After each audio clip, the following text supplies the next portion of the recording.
नमस्कार मंडळी, कशा सगळे मजेत आहात ना? तर नवीन दिवसाची नवीन सुरुवात. आज आहे गुरुवार.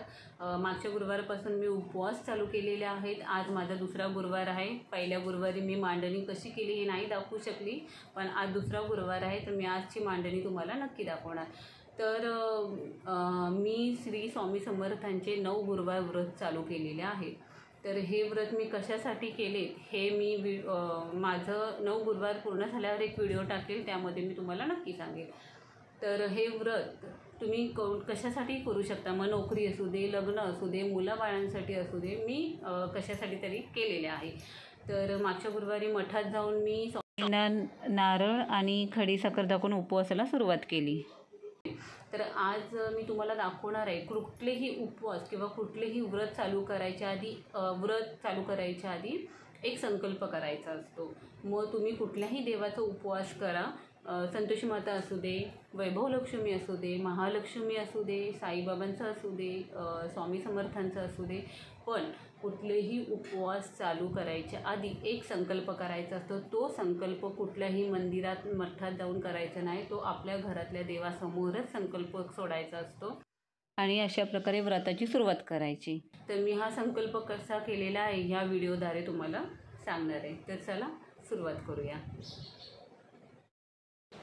तर सगळ्यात आधी जो कडप्पा आहे तो मी स्वच्छ गोमूत्र टाकून पुसून घेतलेला आहे.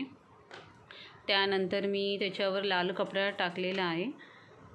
तुमच्याकडे लाल कपडा नसेल तर एखादा ब्लाऊज पीसही टाकू शकता. तर हा माझा स्वामींचा पाठ आहे. तो पाठ मी त्याच्यावर ठेवून स्वामींना नुसतं पाठावर बसवायचं नाही, त्याच्यावर थोड्याशा अक्षता टाकून त्याच्या खाली मी हा छोटासा लाल कपडा किंवा पिवळा कपडा किंवा सफेद कपडाही तुम्ही अंथरू शकता. तर त्यानंतर मी त्याच्यावर स्वामींची मूर्ती ठेवलेली आहे. माझ्याकडे स्वामींची मूर्ती आहे जी मी अक्कलकोटवरून आणलेली आहे. तर हा हार घालून स्वामींना मुकुट घातलेला आहे. तर पूजेची मांडणीसाठी मी घंटा घेतलेली आहे. घंटा मांडून नंतर मी शंखामध्ये पाणी घेतलेलं आहे. स्वामींसाठी पाणी ठेवलेलं आहे. ही खडीसाखर ठेवले आणि हे धूप आहे, धूप आरती करण्यासाठी. आणि तर आता पाहू शकता मी स्वामींना किंवा साईबाबांना असू दे सगळ्यांना पिवळे वस्त्र, पिवळे फुलं, पिवळा प्रसाद, असं कुठलाही पिवळा रंगाचं तुम्ही स्वामींना खूप आवडतं तर मी यावेळी सगळ्या देवांना पिवळे फुलंच घातलेले आहेत. तर हे पहा, हा दिवा आहे. दिव्याची पण आरती करायची असते. दिव्याला हळद कुंकू लावून त्यालाही फूल व्हायचं असतं. हे पाहू शकता मी सगळ्या देवांना पिवळे फुलंच लावलेले आहेत. तर हे बघा, शंख ठेवला आहे, स्वामींसाठी पाणी ठेवलं आहे, खडीसाखर ठेवलं आहे, दिवा ठेवला आहे. हे स्वामींचं सारामृत आहे. आणि हे जे डिश आहे, रिकामी डिश, आणि त्याच्यामध्ये पेला आहे, ते मी तुम्हाला दाखवणार आहे की स्वामींना संकल्प कसा करायचा. इथे साईबाबांच्या पादुकाची पूजा केलेली आहे. साईबाबांच्या फोटोची पूजा झालेली आहे. धूप लावलेला आहे. एक फळ ठेवायचं म्हणून रामफळ ठेवलेलं आहे मी स्वामींसमोर. तर अशा प्रकारे ही मांडणी केलेली आहे.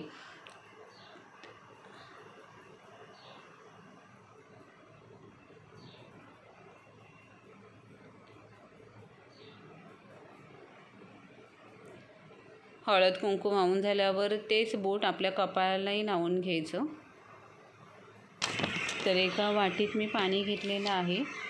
आपल्या डाव्या हाताने उजव्या हातावर पाणी घ्यायचं. पहिला चमचा घेतल्यावर ओम केशवाय नमः बोलून ते पाणी प्यायचं. दुसऱ्यांदा ओम नारायणाय नमः बोलायचं, पाणी प्यायचं. आणि तिसऱ्यांदा ओम माधवाय नमः असे बोलायचं आणि ते पाणी प्यायचं. असं 3दा करायचं.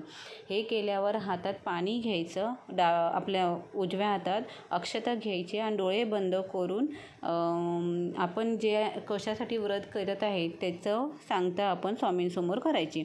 आपल्या गोत्राचे नाव घ्यायचे. गोत्र माहीत नसेल तर काश्यप नाव घ्यायचे आणि स्वामींना सांगायचं, मी ही पूजा काश्यप गोत्राची स्वामींची एक सेवेकरी आहे आणि मी स्वामींचा 9 गुरुवार व्रत करत आहे. तर कुठल्या कारणासाठी करायचं हे बोलायचं आणि हे पाणी असं सोडायचं त्या रिकाम्या डिशमध्ये. म्हणजे आपला संकल्प आपण स्वामींसमोर मांडलेला आहे. तर काही जणं नोकरीसाठी करतात, काही जणं लग्न जमण्यासाठी करतात, काही जणं मुलांसाठी करतात. तर तुम्ही कशासाठीही करू शकता आणि ही देवाला प्रार्थना मनोभावे करायची आहे. आणि त्यांना सांगायचं की हे निर्विघ्नपणे पार पडू दे असं बोलायचं आणि हातातलं पाणी आपण त्या डिशमध्ये सोडायचं. तर मी हे उंबरठ्याला पिवळं हळद आपण हळद असेल ना घरात, त्या हळदीमध्ये चंदन पावडर किंवा गोमूत्र किंवा गुलाबजल टाकून आपण उंबरठ्याला ते लेप लावायचं आहे. उंबरठा हा मर्यादेचं प्रतीक आहे.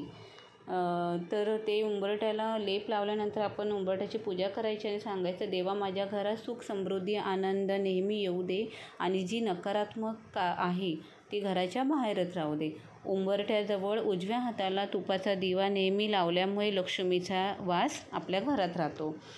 उंबरठ्यावरून आपल्या घरात चांगल्या वाईट शक्तीचा प्रवेश होत असतो, म्हणून आपण हळदीचा लेप उंबरठ्याला लावायचा. अशाने वाईट शक्ती कधीच आपल्या घरात प्रवेश करत नाही. तर इथे भीमसेन कापूरने मी धूप दाखवून घेतलं आहे, तुम्ही पाहिलं असेल. तर यथासांगप्रमाणे माझी पूजा झालेली आहे. दुसरा गुरुवार. तर पाहू शकता तुम्ही. श्री स्वामी समर्थ. तर हे व्रत कोणीही म्हणजे स्त्री पुरुष कोणीही करू शकतं. फक्त स्त्रीला मासिक पाळीच्या वेळी किंवा आपल्या घरात अशी सुतक किंवा सुयर असं आल्यावर ते गुरुवार स्किप करायचे, ते घ्यायचे नाही. त्याच्या पुढचा गुरुवार चालू करायचा. पण हे 9 गुरुवार, 11 गुरुवार किंवा 21 गुरुवार तुम्हाला जे योग्य वाटेल तसे ते पूर्ण करू शकता. दुसरी गोष्ट म्हणजे निर्जली व्रत हे करायचं नाही आहे. कुठल्या देवाला हे आवडत नाही की आपला भक्त उपाशी राहून देवाची पूजा नाही करता येत. कुठला देव सांगत नाही की उपाशी राहा. तर तुम्ही 2 टाईम म्हणजे फळं किंवा खिचडी किंवा ज्यूस वगैरे असं खाऊनही तुम्ही करू शकता. आणि संध्याकाळी स्वामींना किंवा आपण ज्या देवाचं करणार आहोत उपवास त्यांना नैवेद्य दाखवून गोडाचा उपवास पूर्ण करू शकतो. तर ही व्हिडिओ कशी वाटली हे कमेंट्समध्ये सांगा. माझ्या वैयक्तिक आयुष्यातला हा पहिला व्हिडिओ मी असा टाकलेला आहे जे माझ्याशी निगडीत आहे, म्हणजे माझ्या संबंधी आहे तो. तर तुम्हाला व्हिडिओ कशी वाटली हे नक्कीच कमेंट्समध्ये सांगा. श्री स्वामी समर्थ. सगळ्यांना आजचा दिवस छान जाओ.